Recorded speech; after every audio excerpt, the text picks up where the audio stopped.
Hello hi welcome back to my channel. ಎಲ್ಲರೂ ಹೇಗಿದ್ದೀರಾ? I hope ಎಲ್ಲರೂ ಚೆನ್ನಾಗಿದ್ದೀರಾ ಅಂತ ಭಾವಿಸ್ತಿದ್ದೀನಿ. ಸೊ ತುಂಬ ದಿನ ಆದಮೇಲೆ ಮತ್ತೆ ವ್ಲಾಗನ್ನು ಅಪ್ಲೋಡ್ ಮಾಡ್ತಿದ್ದೀನಿ. ಇಲ್ಲಿ ಬಟ್ಟೆನೆಲ್ಲ ಪ್ಯಾಕ್ ಮಾಡ್ಕೊಳ್ತಿದ್ದೀನಿ. ಸೊ ಎಲ್ಲಿಗೆ ಏಂತಕ್ಕೆ ಅನ್ನೋದನ್ನು ಹಾಗೆ ಮುಂದಿನ ವ್ಲಾಗಲ್ಲಿ ನೋಡಿ. ಅದಕ್ಕೂ ಮುಂಚೆ ಒಂದು ಪುಟ್ಟ ರಿಕ್ವೆಸ್ಟ್ ಏನಪ್ಪ ಅಂದರೆ ಪೂರ್ತಿಯಾಗಿ ವಿಡಿಯೋ ನೋಡಿ. ವಿಡಿಯೋ ನಿಮಗೇನಾದರೂ ಇಷ್ಟ ಆದರೆ ವಿಡಿಯೋಗೆ ಒಂದು ಲೈಕ್ ಕೊಡಿ, ಮಿಸ್ ಮಾಡಿದೆ. ಹಾಗೆ ನನ್ನ ಚಾನಲನ್ನು ಸಬ್ಸ್ಕ್ರೈಬ್ ಮಾಡ್ಕೊಳ್ಳಿ. ಸೊ ವಿಷಯಕ್ಕೆ ಬರೋಣ. ಸಂಜೆ ಆಗಿದೆ. ಸೊ ಸಂಜೆ 7:30 8 ಗಂಟೆ ಆಗಿರಬಹುದು. ಸೊ ಬಟ್ಟೆ ಎಲ್ಲ ಪ್ಯಾಕ್ ಆಯಿತು. ಎಲ್ಲಿಗಾದರೂ ಹೋಗಬೇಕು ಅಂದರೆ ಫಸ್ಟು ಮನೆಯನ್ನೆಲ್ಲ ಕ್ಲೀನಾಗಿ ನಾನು ನೀಟಾಗಿ ಇಟ್ಟೇ ಹೋಗೋದು. ಯಾಕಂದರೆ ಒಂದಿನ ಆಗಲಿ 2 ದಿನ ಆಗಲಿ ಹೊರಗಡೆ ಹೋಗಿ ಮನೆಗೆ ಬಂದರೆ ಪೀಸ್ಫುಲ್ಲಾಗಿ ಕಾಣಬೇಕು, ಅಂದರೆ ನೀಟಾಗಿ ಕಾಣಬೇಕು. ಧೂಳಂತೂ ಅಫ್ಕೋರ್ಸು ಕೂತಿರುತ್ತೆ. ಬಟ್ ಈ ಬಟ್ಟೆ ಬರೆ ಎಲ್ಲಂದ್ರಲ್ಲೇ ಬಿಸಾಡೋಗಿದ್ರೆ ಮತ್ತೆ ಹೊರಗಡೆ ಹೋಗಿ ಒಳಗಡೆ ಬಂದರೆ ತಲೆನೋವು ಶುರುವಾಗುತ್ತೆ. ಸೊ ಹಾಗಾಗಿ ನಾನು ಬಟ್ಟೆ ಪ್ಯಾಕ್ ಮಾಡುವಾಗ ಒಂದಷ್ಟು ಬಟ್ಟೆನ ಎಕ್ಸ್ಟ್ರಾ ತೊಗೊಂಡಿದ್ದೆ ಅಲ್ವಾ, ಸೊ ಅದನ್ನೆಲ್ಲ ಜೋಡಿಸಿಟ್ಟು ನಂತರ ಈ ಕಡೆ ಐರನ್ ಮಾಡ್ಕೊಂಡು ಬಟ್ಟೆನೆಲ್ಲ ಐರನ್ ಬಾಕ್ಸ್ ಹಾಗೆ ಇಟ್ಟಿದ್ದಾರೆ, ಅದನ್ನೆಲ್ಲ ಎತ್ತಿಡ್ತಿದ್ದೀನಿ. ಸೊ ಹಾಗೆ ಕಿಟಕಿದು ಲಾಕ್ ಎಲ್ಲ ಸರಿಯಾಗಿ ಹಾಕಿದೆಯಾ ಇಲ್ವಾ ಅಂತ ನೋಡ್ತಿದ್ದೀನಿ. ಆಲ್ರೆಡಿ ಆಯುಷ್ ಒಂದ್ಸಲ ಹಾಕ್ಕೊಂಬಂದಿದ್ದಾನೆ ನೋಡಿಕೊಂಡು. ಸೊ ನಾನು ಇನ್ನೊಂದ್ಸಲ ಹಾಗೆ ಲಾಕ್ಸ್ನೆಲ್ಲ ನೋಡಿಕೊಂಡು ಲೈಟ್ಸ್ ಆಫ್ ಮಾಡ್ಕೊಂಡು ಬರ್ತಿದ್ದೀನಿ. ಸೊ ದೇವ್ರ ಮನೆಯಲ್ಲಿ ದೀಪ ಹಚ್ಚಿದ್ದೀವಿ, ನೀವು ನೋಡ್ತಿರ್ಬೋದು. ಈಗ ಪೂಜೆ ಮಾಡಿ ಹೋಗ್ತಿರೋದು ಅಂದರೆ ನಿಮಗೆ ಅರ್ಥ ಆಗಿರಬಹುದು. ಸೊ ನಾವು ದೇವಸ್ಥಾನಕ್ಕೆ ಹೋಗ್ತಿರೋದು ಎಲ್ಗಪ್ಪ ಅಂದರೆ ಮಂತ್ರಾಲಯಕ್ಕೆ ಹೋಗ್ತಿದ್ದೀವಿ. ನಮ್ಮ ಪುಟಾಣಿದ ಕಟಿಂಗ್ ನೋಡಿ, ಹಿಂದೆಯಿಂದ ಎಷ್ಟು ಚೆಂದ ಕಾಣ್ತಿದೆ. ಬಟ್ ಫ್ರಂಟಲ್ಲಿ ಅಷ್ಟು ಚೆಂದ ಕಾಣ್ತಾನೆ ಇಲ್ಲ ಗೊತ್ತಾ. ಫ್ರಂಟಲ್ಲಿ ಹೇಗೆ ಮಾಡಿದ್ದಾರೆ ಅಂದರೆ ಲೈಕ್ ಬೇಬಿ ಕಟಿಂಗ್ ಥರ ಮಾಡಿಬಿಟ್ಟಿದ್ದಾರೆ, ಅಷ್ಟು ಚೆಂದ ಕಾಣ್ತಿಲ್ಲ. ಬಟ್ ಬ್ಯಾಕ್ ಸೈಡಿಂದ ಮಾತ್ರ ತುಂಬಾ ಚೆಂದ ಕಾಣ್ತಿದೆ ಅಲ್ವಾ. ಸೊ ಹಾಗೆ ಕಿಚನ್ನಲ್ಲಿ ಒಂದು ಸ್ವಲ್ಪ ಪಾತ್ರೆನೆಲ್ಲ ಜೋಡಿಸಿಟ್ಟು ಇನ್ನೊಂದ್ಸಲ ಸ್ಟವ್ ಮತ್ತು ಸೆಲ್ಫ್ನೆಲ್ಲ ಕ್ಲೀನ್ ಮಾಡ್ಕೊಳ್ತಿದ್ದೀನಿ. ಸೊ ಹಾಗೆ ಪ್ಯಾಕಿಂಗು ಕ್ಲೀನಿಂಗು ಎಲ್ಲನೂ ಕೂಡ ಮುಗೀತು. ದೇವ್ರಿಗೆ ಕೈ ಮುಗಿದು ಈಗ ನಾವು ಹೊರಟಿದ್ದೀವಿ. ಆಲ್ರೆಡಿ ಅರ್ಧ ದಾರಿಗೆ ಬಂದಿದ್ದೀವಿ, ದೊಡ್ಡಬಳ್ಳಾಪುರ ಬಂದಿದ್ದೀವಿ. ನಾವು ರಾತ್ರಿ ಜರ್ನಿ ಮಾಡ್ತಿರೋದ್ರಿಂದ ಸೊ ಮಕ್ಕಳಿಗೆ ನಿದ್ದೆ ಬರುತ್ತೋ ಇಲ್ವೋ ಗೊತ್ತಿಲ್ಲ. ಕಂಟ್ರೋಲ್ ಮಾಡಬೇಕು ಅಂದರೆ, ಮಕ್ಕಳನ್ನ ಕಂಟ್ರೋಲ್ ಮಾಡಬೇಕು ಅಂದರೆ ಒಂದು ಸ್ವಲ್ಪ ತಿಂಡಿ ಇದ್ದರೆ ಬೆಟರ್ ಅಲ್ವಾ. ಹಾಗಾಗಿ ತಿಂಡಿ ತೊಗೊಂಡು ಹೋಗೋಣ ಅಂತ ಹೇಳಿ ಬೇಕ್ರಿಗೆ ಬಂದಿದ್ದೀವಿ. ತಿಂಡಿ ತೊಗೊಂಡು ನಾವು ಬಂದಿದ್ದೀವಿ ದೊಡ್ಡಬಳ್ಳಾಪುರ ರೈಲ್ವೆ ಸ್ಟೇಷನ್ಗೆ. ಸೊ ನಾವು ಇವತ್ತು ಮಂತ್ರಾಲಯಕ್ಕೆ ಟ್ರೈನಲ್ಲಿ ಹೋಗ್ತಿರೋದು. ನನಗೆ ಆಯುಷ್ಗೆ ಹಾಗೆ ಲಕ್ಕಿಗೆ 3 ಜನಕ್ಕೂ ಕೂಡ ಇದು ಫಸ್ಟ್ ಟೈಮ್ ಎಕ್ಸ್ಪೀರಿಯನ್ಸ್ ಅಂತಲೇ ಹೇಳ್ಬೋದು ಟ್ರೈನ್ ಜರ್ನಿ. ಸೊ ನಾನು ಕೂಡ ಇದುವರೆಗೂ ಟ್ರೈನ್ ಹತ್ತಿಲ್ಲ, ಟ್ರೈನ್ ಜರ್ನಿ ಎಲ್ಲೂ ಕೂಡ ಮಾಡಲಿಲ್ಲ. ನನಗೂ ಆಯುಷ್ಗೆ ಇಬ್ರಿಗೂ ಕೂಡ ಸ್ವಲ್ಪ ಭಯನೂ ಆಗ್ತಿದೆ, ಅದ್ರ ಜೊತೆಗೆ ಎಕ್ಸೈಟ್ಮೆಂಟು ಕೂಡ ಇದೆ. ಲಕ್ಕಿಗೆ ಗೊತ್ತಿಲ್ಲ, ಯಾಕಂದರೆ ಅವನು ಮಾತಾಡೋದಿಲ್ಲ ಅಲ್ವಾ. ಸೊ ಹಾಗಾಗಿ ಅವನ ರಿಯಾಕ್ಷನ್ ಮೇಲೆ ಏನಾಗ್ತಿದೆ ಅಂತ ತಿಳ್ಕೊಬಹುದು. ಖುಷಿ ಮಗ್ನೆ ಇಲ್ಲಿ ನೋಡ, ಚಿನಿ ಇಲ್ಲಿ ನೋಡು ಚಿನಿ. ಬರ್ತೀಯಾ ಖುಷಿ? ಟ್ರೈನಲ್ಲಿ ಫಸ್ಟ್ ಟೈಮ, ನನಗೊಂಚೂರು ಭಯ ಆಗ್ತಿದೆ ಮಗ್ನೆ. ಖುಷಿ ಏನಮ್ಮ?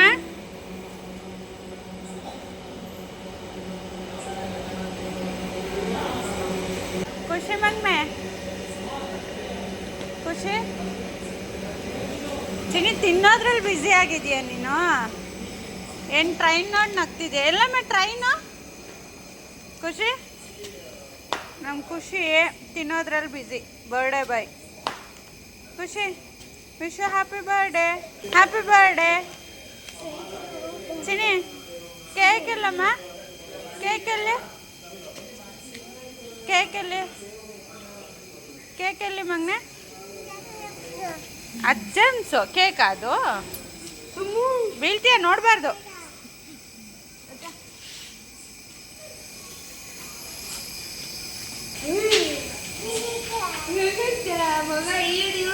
ಓ ಟ್ರೈನಮ್ಮ,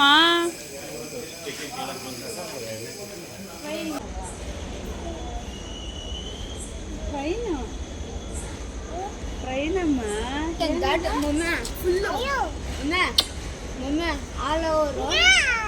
ಏನು ಹೇಳ್ತಾನೆ ಕೇಳಲ್ಲ. ರೈಲ್ವೆ ಸ್ಟೇಷನ್ ಹೋಗೋಣ ನಾವು ಟ್ರೈನಾಗ ಹೋಗೋಣ. ಅಯ್ಯೋ ನೀವು ಭಯ ಪಡ್ತಾ ಇಲ್ಲ, ನೀನು ಭಯ ಪಡ್ತಾ ಇದ್ದೀರಿ. ಲಕ್ಕಿ ಅಂತೂ ತುಂಬಾ ಎಂಜಾಯ್ ಮಾಡ್ತಿದ್ದ. ಸ್ಟಾರ್ಟಿಂಗಲ್ಲಿ ಸ್ವಲ್ಪ ನಿದ್ದೆಗಣ್ಣಿತ್ತು. ಇಲ್ಲಿಂದ ಮನೆಯಿಂದ ದೊಡ್ಡಬಳ್ಳಾಪುರ ಹೋಗಿದ್ವಲ್ವ, ಸೊ ಗಾಳೀಲಿ ನಿದ್ದೆ ಮಾಡಿದ್ದ ಆಲ್ರೆಡಿ. ಒಂದು 10-15 ನಿಮಿಷ ಅದೇ ಮಂಪ್ರಲ್ಲಿದ್ದ. ನಂತರ ಅಲ್ಲಿ ಟ್ರೈನ್ಸ್ ಹೋಗ್ತಾ ಬರ್ತಾ ಇರೋದನ್ನು ನೋಡಿ ತುಂಬಾ ಎಂಜಾಯ್ ಮಾಡ್ತಿದ್ದ. ಅಂದರೆ ಭಯ ಬೀಳ್ದೇನೆ ನಕ್ಕೊಂಡು ಆರಾಮಾಗಿದ್ದ. ಬಟ್ ನಮಗೆ ಆ ಕಡೆ ಟ್ರೈನ್ಸ್ ಎಲ್ಲ ಪಾಸ್ ಆಗುವಾಗ ನನಗೂ ಕೂಡ ಹೆದರಿಕೆ ಆಗ್ತಿತ್ತು, ಹಾಗೆ ಆಯುಷ್ಗೂ ಕೂಡ ಹೆದರಿಕೆ ಆಗ್ತಿತ್ತು. ಫಸ್ಟ್ ಟೈಮ್ ಅಲ್ವಾ, ಸೊ ಅದೊಂಚೂರು ಫೀಲ್ ಇತ್ತು ಬಿಡಿ. ಸೊ ಹಾಗೆ ಟ್ರೈನಲ್ಲಿ ಕೂತಿದ್ದೀವಿ ನಾವು. ದೊಡ್ಡಬಳ್ಳಾಪುರದಲ್ಲಿ 9:45ಗೆ ಟ್ರೈನ್ ಹತ್ತಿದ್ದು. ಮಂತ್ರಾಲಯ ರೈಲ್ವೆ ಸ್ಟೇಷನ್ಗೆ 3:45-4 ಗಂಟೆಗೆ ಅನಿಸುತ್ತೆ ನಾವು ರೀಚ್ ಆಗಿದ್ದು. ಟ್ರೈನಲ್ಲೇನು ಅಷ್ಟಾಗಿ ನಾನು ವೀಡಿಯೋ ಮಾಡಲಿಲ್ಲ. ನಮ್ಮ ಲಕ್ಕಿನ ಸುಧಾರಿಸೋದು, ನಮ್ಮ ಲಕ್ಕಿನ ಮಲಗಿಸೋದೇ ನನಗೆ ಸರಿ ಹೋಯಿತು. ಸೊ ಹಾಗೆ ನಾವು ನೋಡಿ ಈಗ ಮಂತ್ರಾಲಯ ರೈಲ್ವೆ ಸ್ಟೇಷನಲ್ಲಿ ಇದ್ದೀವಿ. ಆ ಟ್ರೈನಿಂದ ಏನಿಲ್ಲ ಅಂದರೂ ಒಂದು 200 ಜನ ಇಳ್ದಿರ್ಬೋದು ಮಂತ್ರಾಲಯಕ್ಕೇ. ಸೊ ಹಾಗೆ ನೋಡಿ ರೈಲ್ವೆ ಸ್ಟೇಷನ್ ಒಳಗಡೆ. ಸೊ ಇಲ್ಲಿ ರಾಮಾಯಣ ಕತೆ ಹೇಳುವಂತಹ ಪಿಕ್ಚರ್ಸು ಟೋಟಲಿ ರೈಲ್ವೆ ಸ್ಟೇಷನ್ ತುಂಬಾ ಈ ಪಿಕ್ಚರ್ಸ್ ಇದ್ದಾವೆ. ನೋಡ್ಲಿಕ್ಕೆ ಮಾತ್ರ ಒಂಥರ ದೇವಸ್ಥಾನದ ಫೀಲೇ ಕೊಡುತ್ತೆ ಗೊತ್ತಾ, ಇಲ್ಲೂ ಕೂಡ. ಹಾಗೆ ಇಲ್ಲಿ ಒಂದಷ್ಟು ಜನನೂ ಕೂಡ ಮಲಗಿದ್ದಾರೆ. ರೈಲ್ವೆ ಸ್ಟೇಷನಿಂದ ಹೊರಗಡೆ ಬಂದರೆ ಬರೀ ಆಟೋಸು, ಕ್ಯಾಬ್ಸು, ಕಾರು ತುಂಬಾನೇ ಕಾಣ್ತಿದೆ. ಸೊ ಸ್ಟೇಷನಿಂದ ಮಂತ್ರಾಲಯಕ್ಕೆ ಸ್ವಲ್ಪ ದೂರನೇ ಇದೆ. ಸೊ ಹಾಗಾಗಿ ನಾವೆಲ್ಲ ಸ್ಟೇಷನಿಂದ ದೇವಸ್ಥಾನಕ್ಕೆ ಹೋಗಲಿಕ್ಕೆ ಸೊ ಯಾವುದು ಕನ್ವೀನಿಯೆಂಟ್ ಆಗಿರುತ್ತೋ ಅದರಲ್ಲಿ ಆರಾಮಾಗಿ ದುಡ್ಡು ಕೊಟ್ಟು ಹೋಗಬಹುದು. ಸೊ ವೆಯ್ಟ್ ಮಾಡಬೇಕು ಅನ್ನೋ ಹಾಗೇನಿಲ್ಲ. ಅಂದರೆ ಆಟೋ ಬರಬೇಕಪ್ಪ, ಯಾವುದೋ ಆಟೋ ಇಲ್ಲ, ಬಸ್ ಬರಬೇಕಪ್ಪ, ಯಾವುದೋ ಬಸ್ ಇಲ್ಲ ಅನ್ನೋ ಚಿಂತೆ ಇಲ್ಲ. ಆರಾಮಾಗಿ ನಾವು ಸ್ಟೇಷನ್ನಿಂದ ಇಳ್ದಿದ ತಕ್ಷಣ ಸೊ ಸಿಕ್ಕಾಪಟ್ಟೆ ಆಟೋ, ಕಾರು ಎಲ್ಲನೂ ಕೂಡ ವೆಯ್ಟ್ ಮಾಡ್ತಿರುತ್ತೆ. ನಮಗೆ ಯಾವ ಕನ್ವೀನಿಯೆಂಟ್ ಆಗಿರುತ್ತೋ ಅದರಲ್ಲಿ ಆರಾಮಾಗಿ ನಾವು ದೇವಸ್ಥಾನ ರೀಚ್ ಆಗ್ಬೋದು. ಸೊ ಅಲ್ಲಿಂದ ನಾವು ದೇವಸ್ಥಾನ ರೀಚ್ ಆದ್ವಿ. ಅಂದರೆ ದೇವಸ್ಥಾನ ಅಲ್ಲ, ದೇವಸ್ಥಾನದ ಹತ್ರ ರೀಚ್ ಆದ್ವಿ. ಮಂತ್ರಾಲಯಕ್ಕೆ ನಾವು ರೀಚ್ ಆಗಿದ ತಕ್ಷಣ ಸೊ ಸ್ಟಾರ್ಟಿಂಗ್ ಪಾಯಿಂಟಿಂದಲೇ ಶುರು ಆಗ್ಬಿಟ್ಟಿರುತ್ತೆ. ರೂಮ್ಸ್ ಬೇಕಾ ಅಂತ ಅಲ್ಲಲ್ಲಿ ಒಂದಷ್ಟು ಜನ ನಿಂತ್ಕೊಂಡಿರ್ತಾರೆ. ನಾವು ಮಂತ್ರಾಲಯಕ್ಕೆ ರೀಚ್ ಆಗೋಷ್ಟರಲ್ಲಿ 5 ಗಂಟೆ ಆಗಿತ್ತು. 4:45 5 ಗಂಟೆ ಆಗಿತ್ತು.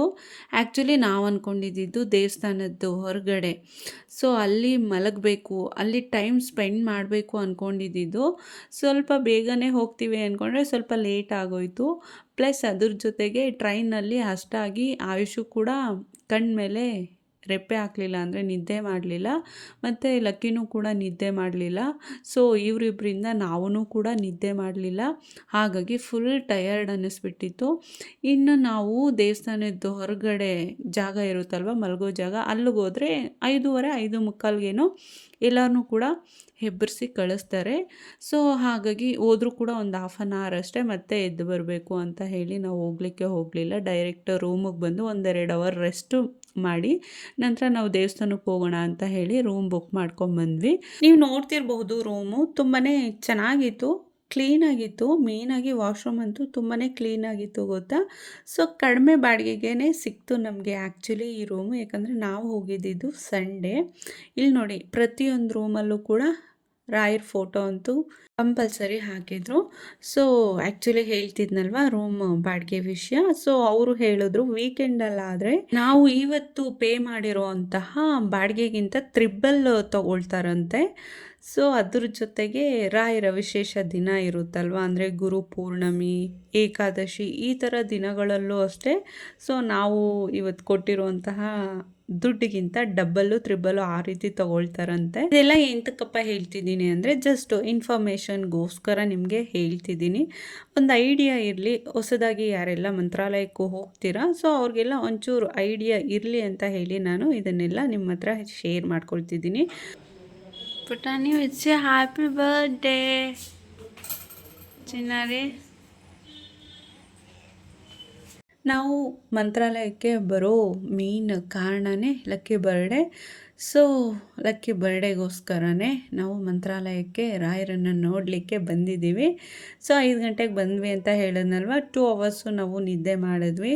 ಅಂದರೆ 7 ಗಂಟೆ ತನಕ ರೆಸ್ಟ್ ಮಾಡಿದ್ವಿ. 7 ಗಂಟೆಗೆ ಎದ್ದು ಎಲ್ಲರೂ ಕೂಡ ಸ್ನಾನ ಮುಗಿಸ್ಕೊಂಡು ಇಲ್ಲಿ ದೇವಸ್ಥಾನಕ್ಕೆ ಹೋಗ್ಲಿಕ್ಕೆ ರೆಡಿ ಆಗ್ತಿದ್ದೀವಿ. ಸೊ ಈ ಕಡೆ ಬಂದರೆ ನಾನು ಕತ್ತೆಗೆ ಚೈನ್ ಹಾಕ್ತಿದ್ದೀನಲ್ವ, ಯಾವುದೇ ಫಂಕ್ಷನ್ಗಾಗಲಿ ನಾನು ಇದನ್ನೇ ಮಾಡ್ತೀನಿ. ಸೊ ಈ ರೀತಿ ಹಾಕ್ಕೊಂಡಾಗ ನನಗೆ ಹೆವಿ ಅನಿಸುತ್ತೆ ಗೊತ್ತಾ, ಆಗ ತೆಗ್ದಿಟ್ಬಿಡ್ತೀನಿ. ನನಗೆ ತೀರಾ ತೀರಾ ಸಿಂಪಲ್ಲಾಗಿ ಕಂಫರ್ಟಬಲ್ಲಾಗಿ ಇರೋದೇ ತುಂಬಾ ಇಷ್ಟ. ಸೊ ಇವತ್ತು ವಿಡಿಯೋ ಎಡಿಟಿಂಗ್ ಮಾಡುವಾಗ ನೋಡಿದೆ, ಆ ಚೈನ್ ತುಂಬಾ ಸಿಂಪಲ್ಲಾಗಿ ಕಾಣ್ತಿದೆ ವಿಡಿಯೋದಲ್ಲಿ, ಬಟ್ ನನಗೆ ಯಾಕೋ ಗೊತ್ತಿಲ್ಲ. ಸೊ ಕನ್ನಡಿಯಲ್ಲಿ ಅಂದರೆ ರೆಡಿ ಆಗುವಾಗ ನಾರ್ಮಲಿ ಹಾಕ್ಕೊಂಡಾಗ ತುಂಬಾ ಹೆವಿ ಫೀಲ್ ಆಯಿತು. ಅಂದರೆ ನಾನು ತೂಕ ಅಂತ ಹೇಳ್ತಿಲ್ಲ, ನೋಡಲಿಕ್ಕೆ ಹೆವಿ ಅನ್ನಿಸ್ತು. ಸೊ ಹಾಗಾಗಿ ನಾನು ಆವತ್ತು ತೆಗೆದಿಟ್ಟೆ, ಬಟ್ ವಿಡಿಯೋದಲ್ಲಿ ನೋಡಿದಾಗ ಸಿಂಪಲ್ಲಾಗಿ ಕಾಣ್ತಿದೆ. ಸೊ ಎವ್ರಿ ಟೈಮ್ ನಾನು ಇದನ್ನೇ ಮಾಡೋದು.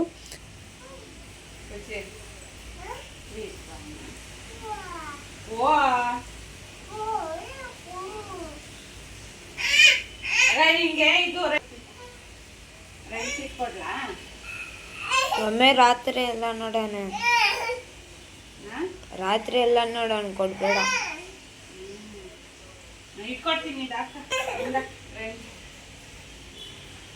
ತಿರುಗಿ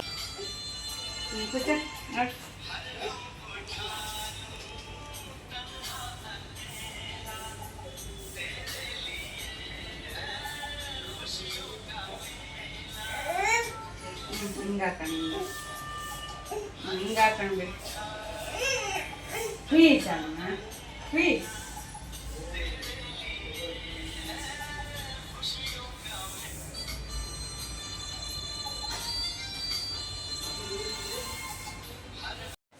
ತಗ ಹಾಕ, ಖುಷಿ ಹಾಕು, ಹಾಕಮ್ಮ. ನಮ್ಮ ಪುಟಾಣಿ ಆ ಕಚ್ಚೆ ಪಂಚೆನ ಒಂದು 2-3 ಸಲ ಬಿಚ್ಚಿದ. ಸೊ ಕೊನೆಗೂ ಹಾಕ್ಕೊಂಡು ಎಲ್ಲರೂ ಕೂಡ ರೆಡಿ ಆದ್ವಿ. ಸೊ ಈಗ ದೇವಸ್ಥಾನಕ್ಕೆ ಹೊರಡಬೇಕು. ಬನ್ನಿ ಈಗ ದೇವಸ್ಥಾನಕ್ಕೆ ಹೋಗೋಣ. ಸೊ ವಾಯ್ಸ್ ಓವರ್ ಕೊಡೋದಕ್ಕಿಂತ ನ್ಯಾಚುರಲ್ ಆಗಿ ಹಾಗೆ ವಿಡಿಯೋ ನೋಡಿ, ನ್ಯಾಚುರಲ್ ಆಗಿ ವಿಡಿಯೋ ನೋಡೋದ್ರಿಂದ ಸೊ ನಾವೆಲ್ಲೇ ಕುತ್ಕೊಂಡು ಈ ವಿಡಿಯೋ ನೋಡಿದ್ರು ಕೂಡ ಮಂತ್ರಾಲಯದಲ್ಲಿ ನಾವೇ ಇದ್ದೀವೇನೋ ಅನ್ನೋ ಫೀಲ್ ನಮಗೆ ಆಗಬೇಕು.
ದೇವ್ರ ದರ್ಶನ ಮುಗಿಸ್ಕೊಂಡು ಮಕ್ಕಳು ಹಸಿವು ಅಂತ ಹೇಳ್ತಿದ್ರು. ಸೊ ಮಕ್ಕಳಿಗೆ ತಿಂಡಿ ತಿನ್ಸೋಣ ಅಂತ ಹೋಟೆಲ್ಗೆ ಬಂದ್ವಿ. ನಮ್ಮ ಪುಟಾಣಿ ನೋಡಿ ಎಷ್ಟು ಕ್ಯೂಟಾಗಿ ಕಾಣಿಸ್ತಿದ್ದಾನೆ. ತಿಂಡಿ ತಿನ್ಕೊಂಡು ಮತ್ತೆ ದೇವಸ್ಥಾನ ಹತ್ರನೇ ವಾಪಸ್ ಆಗಿದ್ದೀವಿ. ಇನ್ನು ನದಿ ಹತ್ರ ಎಲ್ಲ ಹೋಗಿರ್ಲಿಲ್ಲ ನಾವು.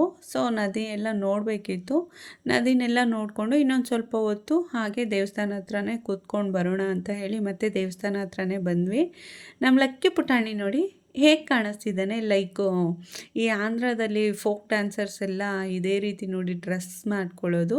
ಸೊ ಶರ್ಟು ಕಚ್ಚೆ ಪಂಚೆ, ಅದ್ರ ಜೊತೆಗೆ ರೆಡ್ ಶೂಸು ಜಾಸ್ತಿ ಹಾಕ್ಕೊಳ್ತಾರೆ. ಬಟ್ ನಮ್ಮ ಲಕ್ಕಿ ಇಲ್ಲಿ ರೆಡ್ ಸಾಕ್ಸ್ ಹಾಕ್ಕೊಂಡಿದ್ದಾನೆ. ಒಟ್ಟಲ್ಲಿ ಆ ನಾಮಕ್ಕೆ, ಆ ಕಚ್ಚೆ ಪಂಚೆ, ಸಾಕ್ಸ್ಗೆ ತುಂಬಾ ಚೆಂದ ಕಾಣ್ತಿದ್ದ. ಫೋಕ್ ಡ್ಯಾನ್ಸರ್ ರೀತಿ ನನಗೆ ಫೀಲ್ ಕೊಡ್ತಿದ್ದ. ಅವನು ನೋಡಿದ ತಕ್ಷಣ ಒಳ್ಳೆ ಡ್ಯಾನ್ಸರ್ ರೀತಿಯೇ ಕಾಣ್ತಿದ್ದ. ಸೊ ಸಿಕ್ಕಾಪಟ್ಟೆ ಎಂಜಾಯ್ ಅಂತೂ ಮಾಡ್ದೆ ನಮ್ಮ ಲಕ್ಕಿ. ಹೋಲಿಸ್ಕೊಂಡ್ರೆ ಆಯುಷ್ ಒಂದು ಸ್ವಲ್ಪ ಸಪ್ಪೆ, ಸ್ವಲ್ಪ ಅಲ್ಲ ತುಂಬಾ ಸಪ್ಪೆ. ರಾತ್ರಿ ನಿದ್ದೆ ಇರಲಿಲ್ಲ ಅಲ್ವಾ. ಸೊ ಅದ್ರ ಜೊತೆಗೆ ಬೆಳಗ್ಗೆ ಒಂದು ಸ್ವಲ್ಪ ಲೇಟ್ ಆಯಿತು ಈ ಟಿಫನ್ ತಿನ್ನೋದು. ಹಾಗಾಗಿ ಸುಸ್ತು ಅಂತ ಹೇಳಿ ಕೂತಿದ್ದಾನೆ. ನಮ್ಮ ಲಕ್ಕಿ ಅಂತೂ ಆರಾಮಾಗಿ ಆಟ ಆಡ್ಕೊಂಡಿದ್ದ. ಇಲ್ಲಿ ನದಿ ಹತ್ರ ಕೂಡ ಬಂದ್ವಿ. ಸೊ ಇದು ಬಂದು ತುಂಗಾಭದ್ರಾ ನದಿ. ಹೋದ ವರ್ಷವೂ ಕೂಡ ನಾವು ಬಂದಿದ್ವಿ, ನಾವು ಮತ್ತು ಅಕ್ಕ ಬಾವ ಮಕ್ಕಳೆಲ್ಲ ಬಂದಿದ್ವಿ. ಸೊ ಬಟ್ ನದಿಯಲ್ಲಿ ಒಂದು ಸ್ವಲ್ಪನೂ ಕೂಡ ನೀರೇ ಇರಲಿಲ್ಲ ಹೋದ ವರ್ಷ. ಬಟ್ ಈ ಸಲ ಒಂದು ಸ್ವಲ್ಪ ನೀರಿದೆ. ಅದ್ರ ಜೊತೆಗೆ ಬೋಟಿಂಗ್ ವ್ಯವಸ್ಥೆನೂ ಕೂಡ ಇದೆ. ಹೋದ ಸಲ ನೀರು ಇರಲಿಲ್ಲ, ಅದ್ರ ಜೊತೆಗೆ ನೀರಿಲ್ಲ ಅಂದರೆ ಬೋಟಿಂಗ್ ವ್ಯವಸ್ಥೆ ಎಲ್ಲಿರುತ್ತೆ ಬಿಡಿ, ಎರಡೂ ಕೂಡ ಇರಲಿಲ್ಲ. ನದಿಯಲ್ಲಿ ನೀರೇನೋ ಹರಿತಾ ಉಂಟು. ಬಟ್ ಆ ಪ್ಲೇಸ್ ನೋಡಿದ ತಕ್ಷಣ ನನಗಂತೂ ತುಂಬಾ ಬೇಜಾರಾಯಿತು. ಸೊ ಸ್ನಾನ ಮುಗಿಸ್ಕೊಂಡು ಹೋಗ್ತಾರಲ್ವ, ಬಟ್ಟೆ ಎಲ್ಲ ಚೇಂಜ್ ಮಾಡ್ತಾರೆ ಅಲ್ಲಲ್ಲೇ. ಆಲ್ಮೋಸ್ಟು ಲೇಡೀಸು ಮಾಡ್ತಿದ್ರು ನನ್ನ ಕಣ್ಮುಂದೆನೇ, ಮತ್ತು ಜೆಂಟ್ಸು ಮಾಡ್ತಿದ್ರು.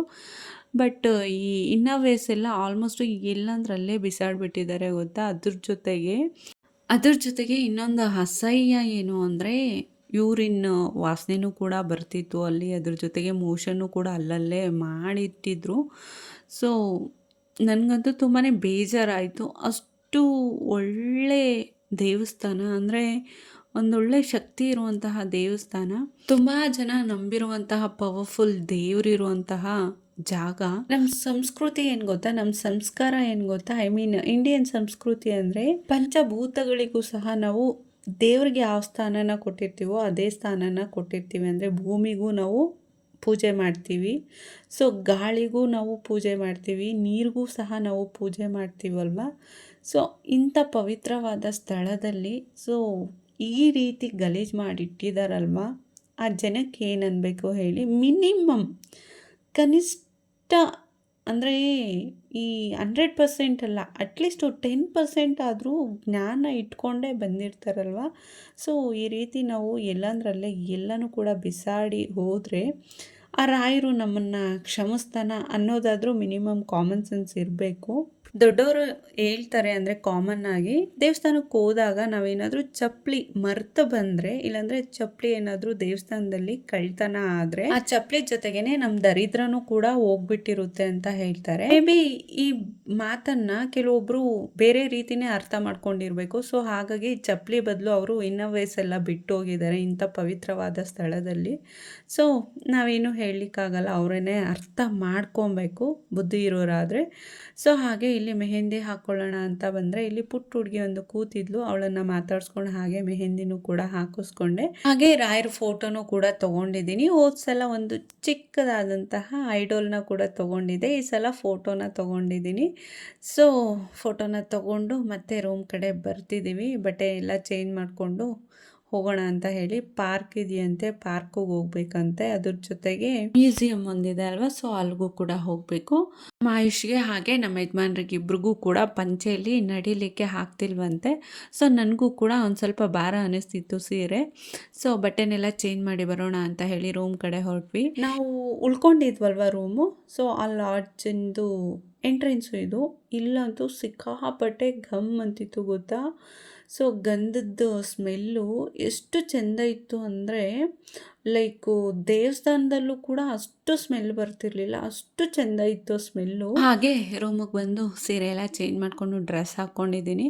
ಸೊ ಫಸ್ಟು ಕೈಲಿರೋ ಬಳೆ ಹಾಗೆ ಓಲೆ ತೆಗೆದ್ರೆ ನನಗೆ ಒಂದು ಸ್ವಲ್ಪ ಕಂಫರ್ಟಬಲ್ ಆಗಿ ಫೀಲ್ ಆಗುತ್ತೆ. ನಮ್ಮ ಯಜಮಾನರು ಬೈತಿದ್ರು ಬರೀ ಕಿವಿಯಲ್ಲಿ ಓಡಾಡ್ತೀಯಾ ಅಂತ ಹೇಳಿ. ಸೊ ಹಾಗಾಗಿ ಪುಟ್ಟದೊಂದು ಜುಮ್ಕನೂ ಕೂಡ ತೊಗೊಂಡೋಗಿದ್ದೆ. ಆ್ಯಕ್ಚುಲಿ ಡ್ರೆಸ್ಸಿಗೆ ಮ್ಯಾಚಿಂಗ್ ಇರಲಿ ಅಂತಲೇ ತೊಗೊಂಡೋಗಿದ್ದಿದ್ದು. ಸೊ ಎಷ್ಟೊತ್ತುವರೆಗೂ ಆಗುತ್ತೋ ಅಷ್ಟೊತ್ತುವರೆಗೂ ಹಾಕ್ಕೊಳ್ಳೋಣ ಅಂತ ಹೇಳಿ ಹಾಕ್ಕೊಂಡಿದ್ದೀನಿ. ನಮ್ಮ ಪುಟಾಣಿ ನೋಡಿ ಚಿಪ್ಸ್ ತಿಂತಾ ಕೂತಿದ್ದಾನೆ. ನಮ್ಮ ಪುಟಾಣಿಗೆ ಬೆಳಗ್ಗೆಯಿಂದ ಸಂಜೆ ತನಕ ಈ ರೀತಿ ಬಟ್ಟೆ ಹಾಕ್ತಾನೆ ಬಿಟ್ಟರೆ ಅಂತೂ ಅವರಂತ ಒಳ್ಳೆಯವರು ಯಾರೂ ಕೂಡ ಇಲ್ಲ. ಸೊ ಪುಟಾಣಿನ ಕೂರಿಸ್ಕೊಂಡು ನಾನು ಮತ್ತು ಆಯುಷಿ ಇಲ್ಲಿ ಬಟ್ಟೆನೆಲ್ಲ ಪ್ಯಾಕ್ ಮಾಡ್ಕೊಳ್ತಿದ್ದೀವಿ. ನಮ್ಮ ಯಜಮಾನರು ರಿಟರ್ನ್ ನಾವು ಬಸ್ಸಲ್ಲಿ ಬರೋಣ ಅಂದ್ಕೊಂಡಿದ್ದೀವಿ. ಹಾಗಾಗಿ ಬಸ್ ಟೈಮಿಂಗ್ಸು ಅದನ್ನೆಲ್ಲ ವಿಚಾರಿಸ್ಕೊಂಬರ್ತೀನಿ ಅಂತ ಹೋಗಿದ್ದಾರೆ. ಸೊ ಯಜಮಾನರು ಬರೋಷ್ಟರಲ್ಲಿ ನಾವು ಈ ಕಡೆ ಬಟ್ಟೆನೆಲ್ಲ ಪ್ಯಾಕ್ ಮಾಡಿಟ್ಟು ಮತ್ತೆ ಮಧ್ಯಾಹ್ನ ಪ್ರಸಾದ ತಿನ್ನಲಿಕ್ಕೆ ಹೋಗಬೇಕು, ಅಂದರೆ ರಾಯರ ಪ್ರಸಾದ ತಿನ್ನಲಿಕ್ಕೆ ಹೋಗಬೇಕು. ನಂತರ ಮ್ಯೂಸಿಯಮ್ಮು ಮತ್ತು ಪಾರ್ಕ್ಗೆ ಹೋಗಿ ಬರೋಣ ಅಂದ್ಕೊಂಡಿದ್ದೀವಿ. ಸಂಜೆ 5 ಗಂಟೆಗೆ ಬಸ್ ಇದೆಯಂತೆ. ಅಷ್ಟರಲ್ಲಿ ಮತ್ತೊಂದು ಸಲ ರಾಯರ ಮಠವನ್ನು ನಾವು ಸುತ್ತಾಡ್ಕೊಂಬರೋಣ ಅಂತ ಹೋದ್ವಿ. ಮಧ್ಯಾಹ್ನ ಆಗಿದೆ, 12:45 1 ಗಂಟೆ ಆಗಿರಬಹುದು. ಸೊ ಫಸ್ಟು ಪ್ರಸಾದ ತಿನ್ಕೊಂಬರೋಣ ಅಂತ ಹೇಳಿ ನಾವು ಪ್ರಸಾದ ತಿನ್ನಲಿಕ್ಕೆ ಹೋದ್ವಿ. ಅಲ್ಲಿಂದ ಪಾರ್ಕಿಗೂ ಕೂಡ ಹೋದ್ವಿ. ಪಾರ್ಕಲ್ಲಿ ಏನೂ ಇರಲಿಲ್ಲ ಬಿಡಿ. ನಂತರ ಮ್ಯೂಸಿಯಮ್ಗೆ ಹೋಗಬೇಕು ಅಂದ್ಕೊಂಡ್ವಿ, ಬಟ್ ಹೋಗ್ಲಿಕ್ಕೆ ಆಗಲಿಲ್ಲ. ಆಯುಷು ಫುಲ್ ಸುಸ್ತಾಗ್ತಿದೆ ಅಂತ ಹೇಳ್ತಿದ್ದ, ಹಾಗಾಗಿ ವಾಪಸ್ ಆದ್ವಿ. ಸೊ ಬಟ್ಟೆನೆಲ್ಲ ಪ್ಯಾಕ್ ಮಾಡ್ಕೊಂಡಿದ್ವಲ್ವ, ರೂಮಿಗೆ ಬಂದು ಮತ್ತೊಂದು 2 ಅವರ್ಸು ರೆಸ್ಟ್ ಮಾಡಿ ಈಗ ನಾವು ಬಸ್ ಸ್ಟ್ಯಾಂಡ್ಗೆ ಹೋಗಿದ್ವಿ. ಸೊ ಬಸ್ ಸ್ಟ್ಯಾಂಡಲ್ಲಿ ನೋಡಿ ಮಕ್ಳು ಹಾಕ್ಕೊಂಡಿರೋ ಯೂನಿಫಾರ್ಮ್ ನೋಡಿದ ತಕ್ಷಣ ಆಶ್ಚರ್ಯ ಆಯಿತು. ಯಾಕಂದರೆ ನಮ್ಮದು ಅಂದರೆ ನಮ್ಮ ಕರ್ನಾಟಕದ್ದು ಗೌರ್ಮೆಂಟ್ ಸ್ಕೂಲ್ ಮಕ್ಳಿಗೂ ಇದೇ ರೀತಿಯೇ ಯೂನಿಫಾರ್ಮ್ ಅಲ್ವಾ, ನಾವೆಲ್ಲ ಇದೇ ಕಲರ್ ಯೂನಿಫಾರ್ಮ್ನ ಹಾಕ್ಕೊಂಡು ಓದಿರೋದು. ಸೊ ನನಗಂತೂ ಖುಷಿ ಆಯಿತು. ಇದು ಆ್ಯಕ್ಚುಲಿ ಕನ್ನಡ ಆಲ್ಮೋಸ್ಟು 70% ಕನ್ನಡನೇ ಇಲ್ಲಿ ಮಾತಾಡೋದು ಗೊತ್ತಾ. ಸೊ ನಾನು ಕನ್ಫ್ಯೂಸ್ ಆದೆ. ಮತ್ತು ಅವರನ್ನು ಮಾತಾಡಿಸ್ಲಿಕ್ಕೆ ಹೋದೆ ಕನ್ನಡದಲ್ಲಿ. ಬಟ್ ಅಷ್ಟಾಗಿ ಪಾಪ ಯಾರಿಗೂ ಕೂಡ ಕನ್ನಡ ಮಾತಾಡ್ಲಿಕ್ಕೆ ಬರಲಿಲ್ಲ. ಮತ್ತು ನಾನು ತೆಲುಗಲ್ಲೇ ಮಾತಾಡಿಸ್ತಿದ್ದೆ. ನನಗೆ ಆ್ಯಕ್ಚುಲಿ ತೆಲುಗು ಅಂದರೆ ಬ್ಯಾಂಗ್ಳೂರು ತೆಲುಗು ಅಂದರೆ ಕೋಲಾರ ತೆಲುಗು ಅಂತ ಹೇಳ್ತೀವಲ್ವ, ಆ ತೆಲುಗು ಬರುತ್ತೆ. ಆ ತೆಲುಗಲ್ಲೇ ಮಾತಾಡಿದ್ರು. ಸೊ ಒಂದಷ್ಟು ತೆಲುಗು ಬುಕ್ಸ್ನು ಕೂಡ ತೊಗೊಂಡು ನೋಡಿದೆ, ಚೆನ್ನಾಗಿತ್ತು. ಸೊ ಹಾಗೆ ಇಲ್ಲಿ ಬಸ್ಗೆ ವೆಯ್ಟ್ ಮಾಡ್ತಿದ್ವಿ. ಹಾಫ್ ಆನ್ ಅವರ್ ಮುಂಚೆನೇ ನಾವು ಬಸ್ ಸ್ಟ್ಯಾಂಡಿಗೆ ಹೋಗಿದ್ದೀವಿ. ಆ್ಯಕ್ಚುಲಿ ಇದು KSRTC ಬಸ್ ಸ್ಟ್ಯಾಂಡು. ಸೊ ಇಲ್ಲಿ ಬರೀ ಸ್ಟೂಡೆಂಟ್ಸೇ ಇದ್ದರು ಗೊತ್ತಾ, ಕಾಲೇಜ್ ಸ್ಟೂಡೆಂಟ್ಸು, ಸ್ಕೂಲ್ ಸ್ಟೂಡೆಂಟ್ಸೇ ಇದ್ದರು. ಸೊ ನಮ್ಮ ಪುಟಾಣಿ ಇವತ್ತಂತೂ ಫುಲ್ಲು ಆಟಾಡ್ಕೊಂಡೇ ಇದ್ದಾನೆ. ಸೊ ಇದಾಗಿತ್ತು. ಇಲ್ಲಿಂದ ನಾವು ಮನೆಗೆ ವಾಪಸ್ ಆದ್ವಿ. ಅದೆಲ್ಲ ನಾನು ಏನು ವಿಡಿಯೋ ಮಾಡಲಿಕ್ಕೆ ಹೋಗಲಿಲ್ಲ. ಮಂತ್ರಾಲಯದಲ್ಲಿ ನಾವು ಸಂಜೆ 5 ಗಂಟೆಗೆ ಬಸ್ ಹತ್ತಿದ್ದು. ಸೊ ನಮ್ಮ ಮನೆ ರೀಚ್ ಆಗೋಷ್ಟರಲ್ಲಿ ನಾವು ಅರ್ಲಿ ಮಾರ್ನಿಂಗ್ 2 ಗಂಟೆ ಆಗಿತ್ತು ಅನಿಸುತ್ತೆ. ಸ್ವಲ್ಪ ಬೇಗನೆ ಬರಬೇಕಿತ್ತು ಗೊತ್ತಾ. ಆ್ಯಕ್ಚುಲಿ ಬೇರೆ ಅಂದರೆ ನಮ್ಮ ಯಜಮಾನ್ರು ಬಸ್ಸಲ್ಲೆಲ್ಲ ಹೋಗಿ ಬಂದಿದ್ದಾರೆ ಅವ್ರ ಟೈಮಿಂಗ್ಸ್ ಪ್ರಕಾರ. ಸೊ 12-12:30 ಅಷ್ಟರಲ್ಲಿ ನಾವು ಮನೆ ರೀಚ್ ಆಗ್ತೀವಿ ಅಂದ್ಕೊಂಡ್ವಿ. ಬಟ್ 2 ಗಂಟೆಗೆ ಬಂದ್ವಿ. ಯಾವ ರೀತಿ ಓಡಿಸಿದ್ರು ಗೊತ್ತಾ ಡ್ರೈವರು. ಲೈಕ್ ಬೈಕು ಸಹ ಸ್ವಲ್ಪ ಬೇಗನೆ ಹೋಗುತ್ತೇನೋ, ಬೈಕಿಗಿಂತ ನಿಧಾನವಾಗಿ ಓಡಿಸ್ಕೊಂಬಂದರು, ಡ್ರೈವ್ ಮಾಡ್ಕೊಂಬಂದರು. ಪರವಾಗಿಲ್ಲ ಬಿಡಿ, ಸೇಫಾಗಿ ಬಂದ್ವಿ. ಇನ್ನೊಂದು ಏನು ಅಂದರೆ ಅವ್ರಿಗೆ ಥ್ಯಾಂಕ್ಸ್ ಹೇಳಲೇಬೇಕು, ಡ್ರೈವರು ಮತ್ತು ಕಂಡಕ್ಟ್ರಿಗೆ. ಸೊ KSRTC ಅಲ್ವಾ ನಾವು ಹತ್ತಿದ್ದು. ಒಂದು ಸ್ಟಾಪ್ ಇದ್ದಿದ್ದು ಚಿಕ್ಕಬಳ್ಳಾಪುರ, ನೆಕ್ಸ್ಟ್ ಅದನ್ನು ಬಿಟ್ಟರೆ ಯಲಹಂಕ ಮತ್ತು ಬ್ಯಾಂಗ್ಳೂರು. ಬಟ್ ಅವರು ಪಾಪ ಮಕ್ಕಳಿರೋ ಕಾರಣ ನಮ್ಮ ಗೇಟಲ್ಲೇ ಬಿಟ್ಟರು. ಸೊ ನಮ್ಮ ಗೇಟಲ್ಲೇನು ಸ್ಟಾಪ್ ಇರಲಿಲ್ಲ, ಆದರೂ ಕೂಡ ಬಿಟ್ಟೋದ್ರು. ಸೊ ಅದಕ್ಕಾದರೂ ಅವ್ರಿಗೆ ದೊಡ್ಡ ಥ್ಯಾಂಕ್ಸ್ ಹೇಳ್ತೀನಿ. ಸೊ ಇದಾಗಿತ್ತು ಲಕ್ಕಿ ಬರ್ಡೇ ವ್ಲಾಗ್, ಮಂತ್ರಾಲಯದ ವ್ಲಾಗ್. ಸೊ ಐ ಹೋಪ್ ಎಲ್ಲರಿಗೂ ಸಹ ಈ ವ್ಲಾಗ್ ಇಷ್ಟ ಆಗಿರುತ್ತೆ ಅಂತ ಭಾವಿಸ್ತಿದ್ದೀನಿ. ಸೊ ಈ ವ್ಲಾಗ್ ನಿಮಗೇನಾದರೂ ಇಷ್ಟ ಆಗಿದ್ದರೆ ವ್ಲಾಗ್ಗೆ ಒಂದು ಲೈಕ್ ಕೊಡಿ. ಮಿಸ್ ಮಾಡದೆ ನನ್ನ ಚಾನಲನ್ನು ಸಬ್ಸ್ಕ್ರೈಬ್ ಮಾಡ್ಕೊಳ್ಳಿ. ಎಲ್ಲರಿಗೂ ಕೂಡ thank you so much. Shri ರಾಘವೇಂದ್ರಾಯ ನಮಃ.